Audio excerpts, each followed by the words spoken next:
It's a psychological survival thriller, black comedy, workplace satire, and classic Sam Raimi all wrapped into one. The review today is Send Help, and this is Killer Cuts, where you have landed. My name is Bobby Munson, and sat beside me, it's the natural Astrid Pizarro. Astrid, how are you doing today? Doing good. How are you doing? I'm doing excellent. So good that I don't need to call out for anybody to send help, but we are going to review the movie Send Help here today and have some fun doing it. This movie actually came out back in January, but I believe it's available now on Hulu, if I'm not mistaken, is the streaming platform for it. Yes. I'm getting used to that because we actually have Hulu here in Canada finally.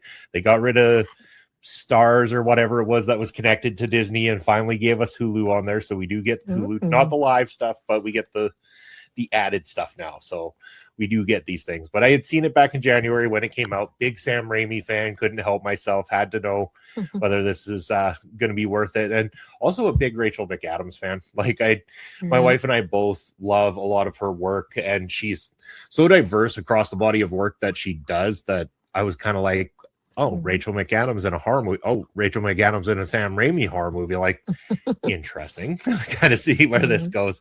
But the general storyline is that Rachel McAdams is asked to go on this work trip with these pig-headed, disgusting office guys from the office that she works in. She's clearly the person that is like the brains of the operation. Like, she is the one that knows the most here. These are just a bunch of guys that are scratching the backs of the other guys in the office, taking along the boys. The old bros club, as they'd like to call it, is what the general consensus is here. They do everything in their power to make fun of her along the way because she disgusts them. She dresses like an older person. She had the piece of the tuna fish sandwich on her face at one point. And I mean, I don't know how Sam Raimi does it. It's a piece of tuna fish on Rachel McAdams' face, but the whole time you're like, this is disgusting. Like, how does he frame this to make it so disgusting to the point where it's like, oh, my skin's crawling a little bit from this, but done so brilliantly. But that's, I think, the magic of both Sam Raimi and Rachel McAdams' ability to, because there's no way that we should be that disgusted by Rachel McAdams at any point in time, but this wouldn't be the only time we'd be disgusted by her in this film. I feel like that's the most bizarre thing for me in this movie. Like pretending that Rachel McAdams is ugly and she smells and she has food in her teeth and everything. I that doesn't seem like a reality to me. That's also what caught my attention to this, because I've been a fan of her since like The Notebook and Mean Girls, and I've been following. I was trying to watch pretty much all her movies that I recall at least. This was interesting for me because I'm used to seeing Daniel O'Brien as the guy from Teen Wolf, and I still see him as that guy from Teen Wolf, even though I've never seen the show, but I know I see the promotion for it. So it's like it felt weird seeing him as like this guy that's supposed to be like the executive of the company, and being the way he treats her too. That was so different for me in that aspect. So it felt, I don't want to say weird, but it definitely felt weird at first. Um, just going through this movie, it's like it didn't feel like believable in that sense of it, because I'm used to not him doing any kind of character like this. Um, the one thing that also felt weird to me is going from them not liking each other to being each other's like survival, and that makes sense, to making it seem like she likes him at the end. I was like, I didn't like that part. I wish I would have kept that off. That's the only part that I was like, not a fan of them making it seem like she likes him in the end, because I'm like, I know she's doing really well at her job and everything, and she's smart and she knows what she's doing. So I don't think you needed that part of it, like the little hint of like, oh, she has a crush on him sort of thing. But overall, I loved especially her performance, because I like her, be able to see her as that person of like, it's nothing like her, and I would have never pictured her doing this movie whatsoever. But she really did so well that it's like, and now I can't picture anybody else doing it but her. And it just also, I don't know if it happened to you, but her being in the airplane just reminded me of Red Eye, and I couldn't take my mind off of that either. Yeah, that did come up, and it's interesting too because they find her demo tape or her demo reel that she did for trying to be a cast member on the show Survivor. And I remember listening to one critic saying, like, I watched this and was Survivor was still a thing. Yeah, buddy, Survivor's still a thing. In fact, season 50 just aired, my friend. And Canadians are allowed on it too. So maybe one day I'll get on there. No, just kidding. But this, I found it interesting because it sets up the idea that she has studied and obsessed over something like Survivor. So the idea of being stuck on an island and having to, make way for your own food and your own survival and all this becomes a big plot line. And uniquely, I was behind it the whole way. Like, yeah, she's tough. There are scenes where she is tough. When funny part is now I'm going to praise somebody fighting off a warthog in a horror movie, because when they do it here, it makes sense. It's logical that there was a warthog and that she had to fight him off, and her fighting him off was believable. Where when you have it in The Strangers for no apparent reason, it's kind of like, why? But in this case, it worked for me, and it showed that she can be that badass survivor, and makes, until they really throw you through a loophole later, makes you believe that everything happening is because of just how focused she is and how determined she is to be able to be self-efficient and live on her own and stuff like that, to do these things. So I found it very interesting the way that they put that forth. And I think that's why later on, when we get the twist, it worked for me, and it threw me off a little bit because I didn't see it coming. In fact, I kind of thought, like, with how good this movie has been, what can they do to land the plane? Like, you hate the reference land the plane in a movie about a plane crash, but what can they do to land the ending, make it work for me? And we'll talk about that in a second, but I just thought the elements through the middle, I thought were great. That dynamic where this is her chance now. She is the badass. She's in charge. He has to rely on her now, whether he likes it or not. He is now at her mercy for everything. If he wants food, if he wants water, if he wants to have a hope of surviving, it's all because of her. And that battle of power struggle between the two of them throughout the film, I thought carried a lot of what was amazing about this movie throughout. I love that, especially like you mentioned about the like a Survivor audition tape, because the way you think about it as you're watching the movie, you're here thinking she is doing the Survivor tape, audition tape, and then she ends up in this way that she has to be in that survive mode with him, and whatever skills she has of training towards Survivor, she's gonna use it here to basically survive with him. And I was like, oh, it looks fun that way, because the thing that he made fun of her for is the thing that he needs help with now. So it's like, in the end, she ends up laughing in his face. That was my mindset going into like the first couple of scenes as they go through the storm and she's setting up the camp and stuff like that. And I was like, oh, you made fun of her for the tape, but look at her helping you now. Exactly the situation. So I love seeing that at first, but I was like, in my mind, I kept thinking, how is this going to end? Because there's no way they just come to get rescued and that's the ending of it, because it just feels too simple for what the movie is really.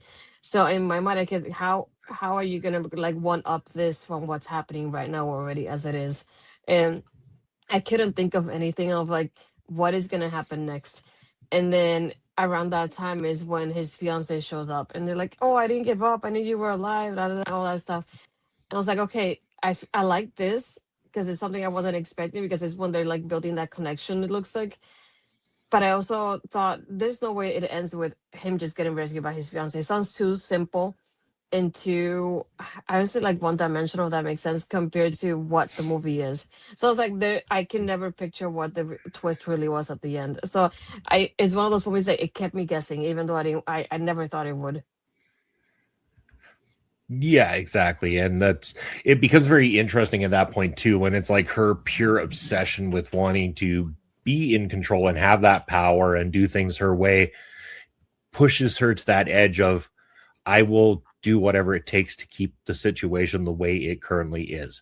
And so, spoiler alert, people, she ends up taking out the fiance and keeping him there in that way so she can have that control, because she has been pushed around for so long that it begs the argument that if somebody is pushed to that brink, are they truly the villain here? Again, this is another one where we can debate who the true villain is, because you've got this group of guys that have really just belittled this poor woman for years and years and years, made her feel like complete garbage. And then when the one guy needs her the most, he still isn't 100% good to her either. It takes a lot for him to even show any kind of humanity towards her during this time and stuff like that. And I think she starts to like the idea of that being that person that somebody else relies on for a change, that her value starts to come forward.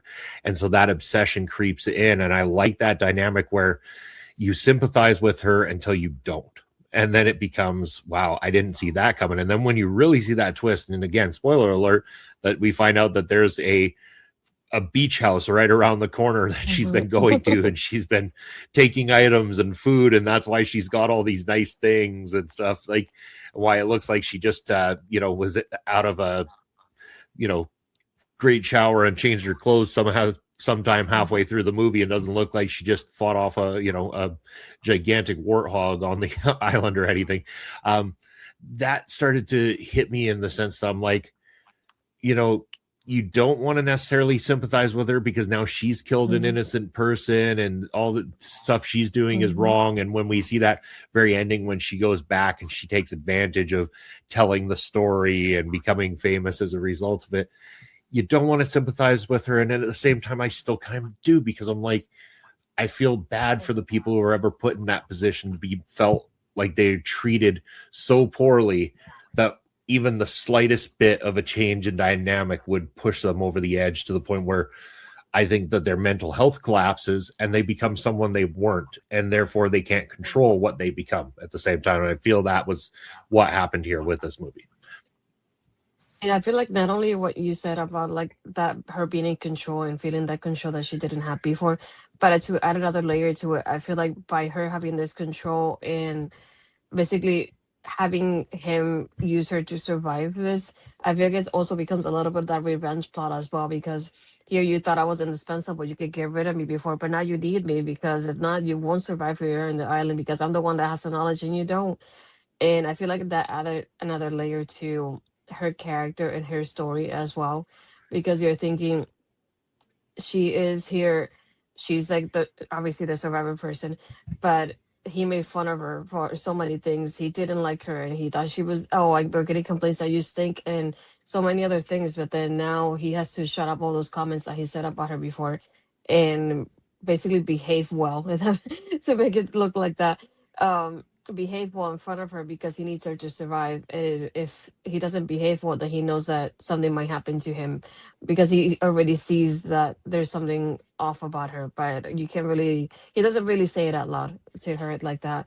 So I think it's always interesting when you see him as not only like the rich guy, so you're thinking like, oh, the rich guy, we don't like him as it is, but also the fact that he's making fun of her, somebody who has a lot of knowledge for the company but doesn't get the credit for the work that she's doing. And we see that throughout the movie, from getting to like going through everything in the island too.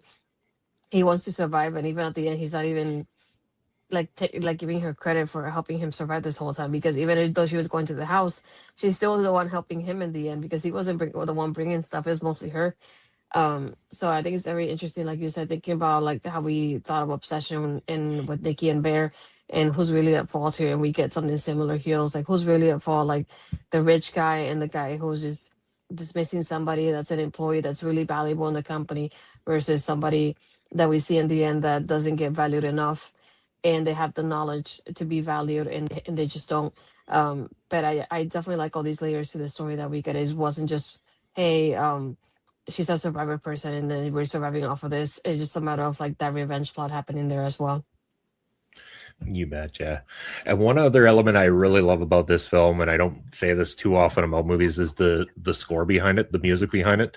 Danny Elfman, who did the score for this movie, is someone who's not only collaborated well with Sam Raimi in the past, but he's someone who's collaborated with Tim Burton, a lot of the big names in the industry. He's someone who, if you sat down and were to ask to listen to all the greatest songs that Danny Elfman has ever created, you'd probably have your jaw on the floor going, how did I not know that those 800 songs were all Danny Elfman? He is very eccentric with his style. He can go from dark to happy to sad to all sorts of things. He is so very musically gifted that if I was ever a filmmaker, I think that Danny Elfman would be high on my list of somebody I would love to collaborate with, because you know that you're going to get a absolute dynamite score. The music in this was perfect example of it, and even with the type of movie it was, Elfman's score had to jump from those elements of comedy, horror, and suspense multiple times in order to keep up with the pacing of the film, which I thought was A+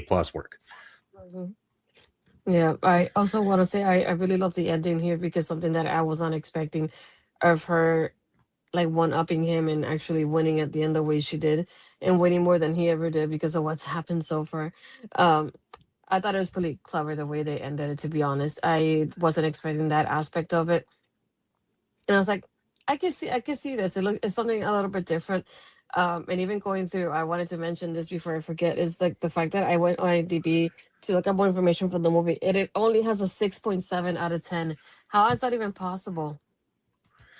That's on IMDb. Now, interesting you brought that up because over on Rotten Tomatoes, it's a completely different thing.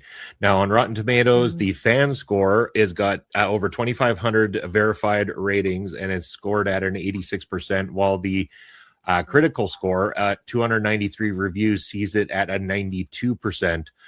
So very high on those critic scales. Now, I know that sometimes Rotten Tomatoes can be taken the wrong way, right? 92% Mhm. doesn't mean that every single critic that said it was good gave it a 5 star either. So Mhm. every critic rates things different. Some do it in stars, some in letter grades, some in point grade. Like Mhm. there's different ways of going about it. And even some movies that are given, say, a 2.5 out of 5, or they're given a C plus rating or something like that, are considered to be on the positive half. So therefore, it gives it a positive rating on Rotten Tomatoes. So even though it's kind of critics saying mid in some, and I'm not saying that's what they're saying here, but sometimes if they're saying it's Mhm. mid, it still gets a very high Rotten Tomato score regardless in that Yeah. sense. So that, for anybody who doesn't know that, that's kind of how Rotten Tomatoes works. So sometimes things like Metacritic or IMDb might be a little bit more on the nose with the actual rating of it. I still Mhm. think like in a 6 somewhere is low for this movie. I really do think that people aren't looking at it and enjoying it for what it is, kind of thing. Sam Raimi, he's a master of horror and his style of horror. I mean, people who like the Evil Dead stuff, people who liked Drag Me to Hell, I mean, you're going to enjoy Send Help. And that's what I did. I enjoyed Send Help. It had the elements that I wanted from it. It worked for me. It was definitely up there again for horror movies this year. Mhm. I'm going to have a hell of a time rating it. I swear we need to task ourselves at the end of this year of doing each of our top 10 Mhm. horror movie lists of the year. Ooh, We're doing it. that's gonna be tough. December. Stay tuned. Stay tuned. December. Astrid and I are doing Mhm. our top 10 horror movies of the Mhm. year. Special edition. But yes, go check out Send Help. Go check it out. It's on available Mhm. on Hulu. Go stream it. Go watch it. Watch it with the family. It makes for the perfect family outing. You know, make sure that you got lots of snacks because there's nothing in this movie that will totally gross you out while you're having a snack while watching Mhm. it. No, I'm kidding. All completely different than that. It will gross you Mhm. out. You can watch it with your family if your family's sadistic enough to sit down and watch it with you, which some are. So, but yeah, definitely a recommendation. Mhm. Any final thoughts that you have, Astrid? I would say it's one of those movies that it's very different from what we usually see in the horror like thriller aspect of it. But I'll say give it a try because you never know if you're gonna end up liking it or not. But yeah, it's something that it's different. I think a lot of us can relate in the aspect of having like the rich guys making fun of like the people that are like known as like the lesser workers sort of thing. So I feel like a lot of us can relate in that aspect of it, like in general, as we see it. The way, especially in the US, with the way we look at the rich people compared to the rest of us. So I feel like we can all kind of relate to that in that aspect of it. But I would say definitely give it a try at least, and then to see how you feel later, and then check out all those Sam stuff if you end up enjoying this. I feel especially like I would say the horror aspect for me, it becomes alive, especially during the airplane scene at the beginning there. That is definitely not the way they did it. It was really well done. I felt like I was in there with them and I was already like kind of anxious and freaking out, even though I was not a part of it. And Rachel again, she really stands out because it's one of those performances that I still think about even after the movie is done. So that to me that speaks about her performance and how well she did. Um, yeah, definitely give it a try if you can. Yeah, there's like I said at the beginning, I don't think there's very much, if at all, any movies that I can't watch that have Rachel McAdams in it because she is just that damn Mm-hmm. good. So go support her, go support this movie, and in the meantime, go support Astrid. Astrid, let the people know where they can find you and what you got coming up next. You can find me every other Tuesday with Ed on Taking Over. Other than that, you can find me. My Twitter is Astrid Pizarro, and my Instagram and Threads is Astrid Pizarro 20. Perfect. And as for myself, Bob, that's my ticker down below is going to take you to my socials. You can find me every Sunday, 11 a.m. Eastern time with Andre, talking about the week in sports on Point of View. Thursday nights with Papa Smokes. We're talking about the history of pro wrestling or reviewing indie pro wrestling for you.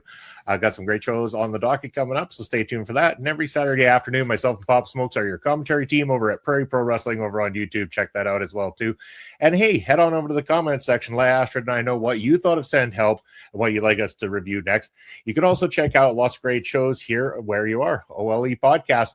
Check out the links down below to follow us on all social as well as YouTube and Twitch where we are partners. So do everything you can to help support the channel. Super chats, super stickers, all those things. But likes, comments, follows, subscribes, all those things help us out just as much too. Keep it active. Keep watching. We appreciate it. And hey, if you got time, pick up your mobile phone. Head on over to OLE Podcast on YouTube. Check out this video and give us your hype points. You get up to 3 hype points you can give per week. We'd love if you share them right here. Get us up the hype ladder so that we can share more with the like-minded horror movie community out there. Thank you for tuning in.